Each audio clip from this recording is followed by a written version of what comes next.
Islamabad high court को छुट्टी के रोज भी खोल दिया गया। तहरीक इंसाफ ने तौहीने मजहब के मुकदमात चैलेंज किए। चीफ जस्टिस अतर मिनल्ला ने फवाद चौधरी की दरखास्त पर फरीकैन को नोटिस जारी कर दिए। हिदायत की सेक्रेटरी दाखिला यकीनी बनाए कि फवाद चौधरी को हिरासा न किया जाए। 9 मई को आइंदा समात तक कोई कार्रवाई न की जाए। अदालत ने शहबाज गिल को गिरफ्तार न करने के अहकाम भी जारी कर दिए। मुकदमात तहरीक इंसाफ ने इस्लामाबाद हाईकोर्ट का दरवाजा खटखटा दिया। चीफ जस्टिस ने अदालत छुट्टी के रोज भी खोल दी। फवाद चौधरी की दरखास्त पर फरीकैन को नोटिस जारी। शहबाज गिल को गिरफ्तार न करने के अहकाम भी जारी कर दिए गए। दरखास्त PTI रहनुमा फवाद चौधरी की जानिब से दायर की गई।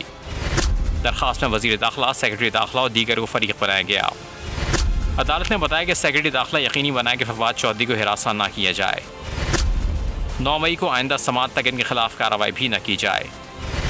अदालत ने अहकाम की नकल सेक्रेटरी कौमी असम्बली को भिजवाने की हिदायत कर दी। चीफ जस्टिस ने इस्तफसार किया कि फवाद चौधरी ताहाल मेंबर कौमी असम्बली हैं। स्पीकर की इजाज़त के बगैर तो गिरफ्तारी नहीं हो सकती। वकील का कहना था कि वाक़या मदीना मुनव्वरा में हुआ और यहाँ मुकदमात दर्ज कर लिए गए। 7 रुकनी बेंच का फैसला है कि एक वाक़े के 1 से ज़्यादा FIR दर्ज नहीं कराई जा सकती। चीफ जस्टिस ने रिमार्क्स दिए, हम अदालत के दायरे इख्तियार तक पुलिस को हिदायत जारी कर देते हैं। रहनुमा PTI शहबाज गिल ने अदालत आलिया में हिफाजती ज़मानत की दरख्वास्त दायर की। दरख्वास्त में हिफाजती ज़मानत मंजूर करके मुतल्लिक़ा अदालत में पेश होने का मौका देने की इस्तदा की गई। चीफ जस्टिस ने शहबाज गिल को वापसी पर गिरफ्तार करने से रोक दिया।